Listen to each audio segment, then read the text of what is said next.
Hürmetli Uygur vatandaş, endi sizlarga vaziyat ve muhokama.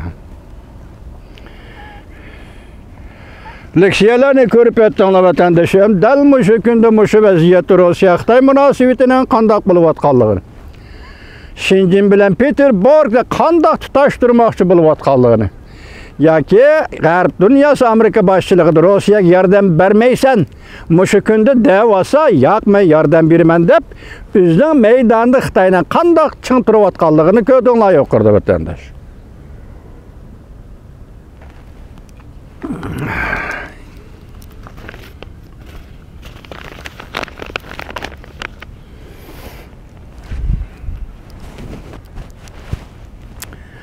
Endilikte bugün Çiğistağ 2022 3. ayının 16. günü hürmetlik vatandaş. Endilikte biz programımız vaziyet ve muhakeme. Şundakla koşumça Uyguristan'a yani Şinjan Uygur Abdunum rayoniga avatilgan yeniden tayinlangan gubernator Maşınroy bilen suhbat. Maşınroy efendi, görüp durupsiz.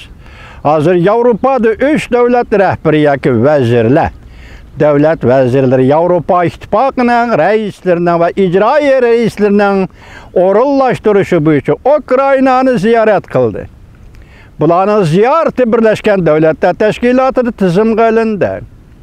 Birleşken Devletler Teşkilatı xalqaro teşkilat, devletlararo teşkilat, dünyaviy teşkilat, yoki dünyadaki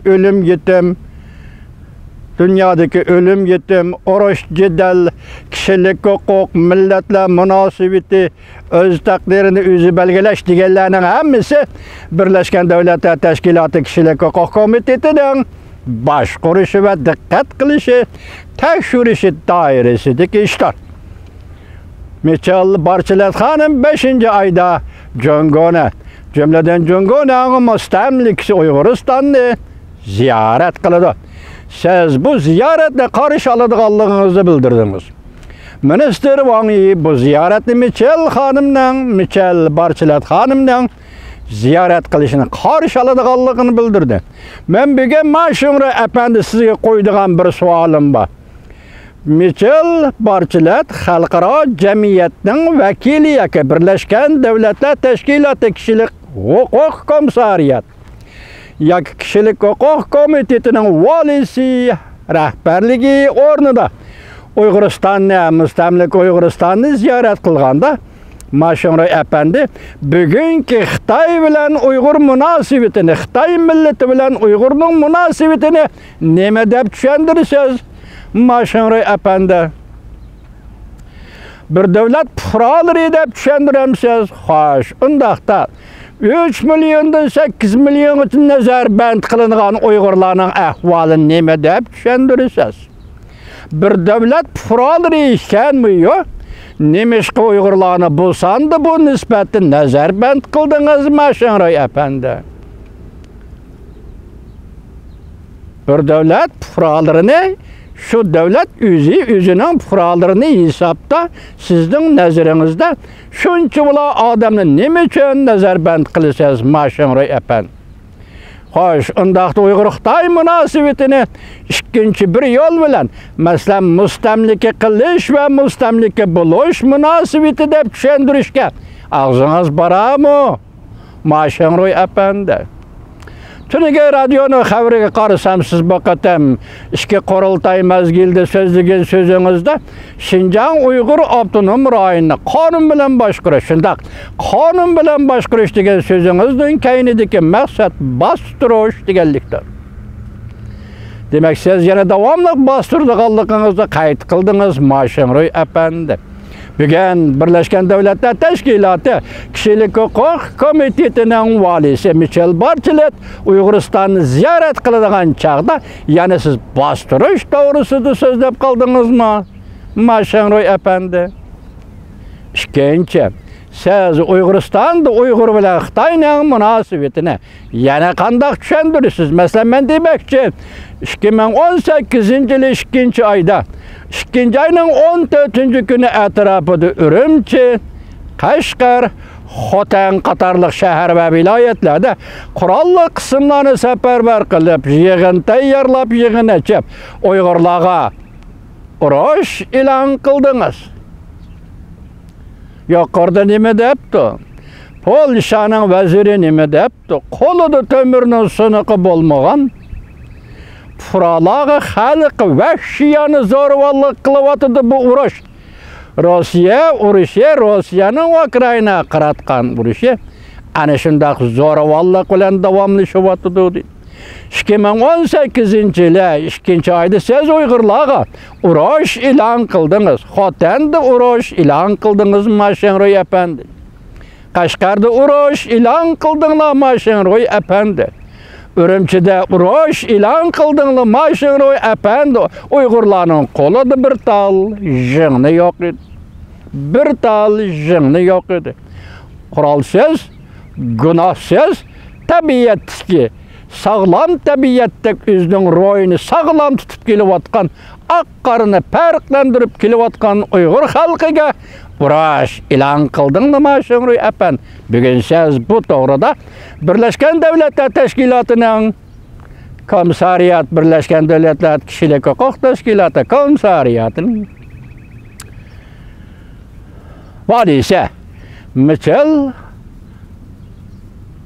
Bachelet xonimga bu munosabatni, Xitoy bilan Uyg'urning munosabatini qanday tushuntirasiz?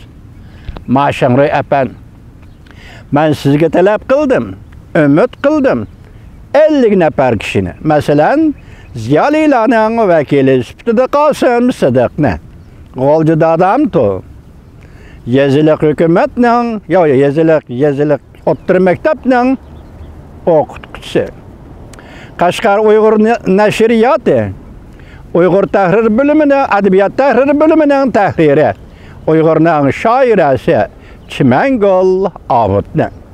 Shu ishxonada birga ishlaydigan yana bir tahrir Mamatjon Ablaziz Bo'riyarni, shundaqla Oqsuv viloyatlik 1-o'rta maktabning sobiq mudiri Ahad Amanni, ondan yozuvchi Şinjan gazetining kandidat tahriri unvoni, kandidat tahriri Xolida Isroil.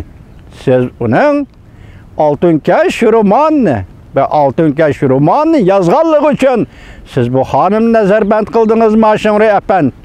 Mushu qatorliq ziyolilarni vakil qilib turib 50 nafar, eng kamida 50 nafar Uyg'ur ziyolisini nazarband xonadon qo'yib birsiz. Kesim qilingan bo'lsa, logay yoki emgak bilan o'zgartish maydonidan qo'yib birsiz. Kesim qilingan bo'lsa, turmalardan qo'yib birsiz. Biz shuni talab qilamiz. Chet eldagi Uyg'urlar biz shuni talab qilamiz, shuni umid qilamiz Mashinro'y apandi. Eng alqiliq masala ko'rib turing. Hozir Yevropa ittifoqi 3 tane davlatning vazirini Ukrainaga vatdi.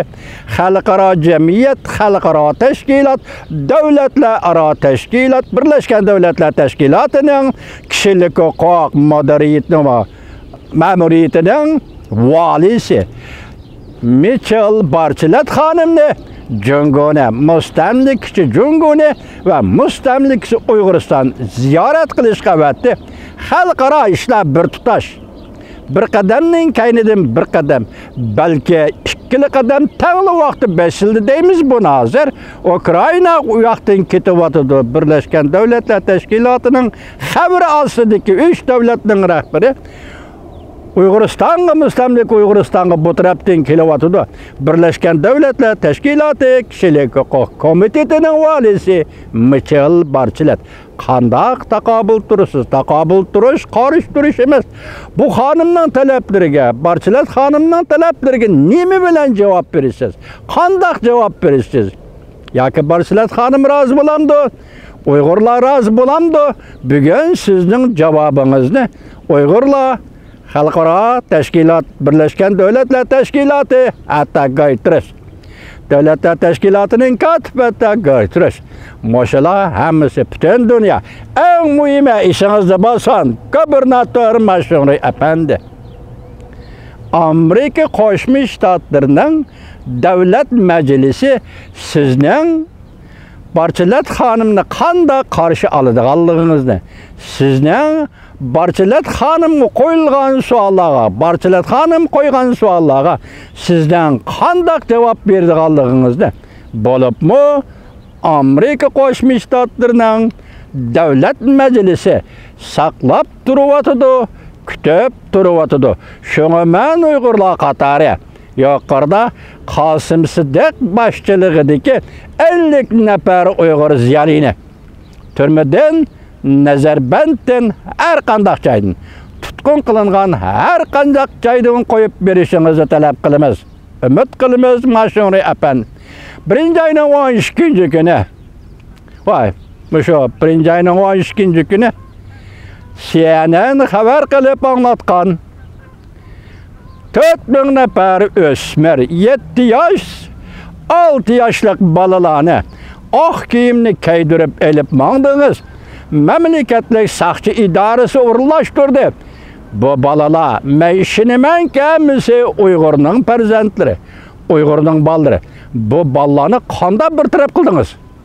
Mash'uri apandi, Minister Wang Yi apandi, qanday bir taraf qildingiz? Michel Barchilat xonimga javob qaytarishingizni umid qilamiz. Shundaqla Minister Wang Yi apandi ham yangi tayinlangan Uyg'uristonga yangi tayinlangan gubernator Mash'uri apandi Ishqirqdagi yo'tkab ketilgan 2 million Uyg'urning javobini berasiz. Men dedim, o'lgan bo'lsa o'ligining javobini, tirik bo'lsa tirikining javobini berasiz. Biz bugun 35 million Uyg'ur xalqi buni kutyapmiz. Vaziyatni sizmi kuzatyapsiz? Mash'uri apandi, vaziyatni menmi kuzatyapman? Mash'uri apandi. Oxirgi sizga yo'llaydigan salom so'g'am shu bo'lsinki, bugun Rossiya va Xitoy munosabati, Ukraina urush mezgilidagi munosabati xalqaro jamiyatning dushmaniga aylandi. Siz buning oqibatini qanday qildiganligini ko'rib tura olasiz. Bugün torbetiga bir xabar keldi, xalqaro embargo siyosatiga Rossiya bardoshlik bera olmaydi. Xalqaro embargo siyosatiga Rossiya bardoshlik bera olmaydi. Bardoshlik bera olmagan ekan, oqibatda nima hodisa sodir bo'ldi Mash'uri apandi? Onunga qo'shilib, Junguda nima hodisa sodir bo'ldi Mash'uri apandi? Hayır, hoş vatandaş, Uyguram. Et görüşeyle. Allah halis.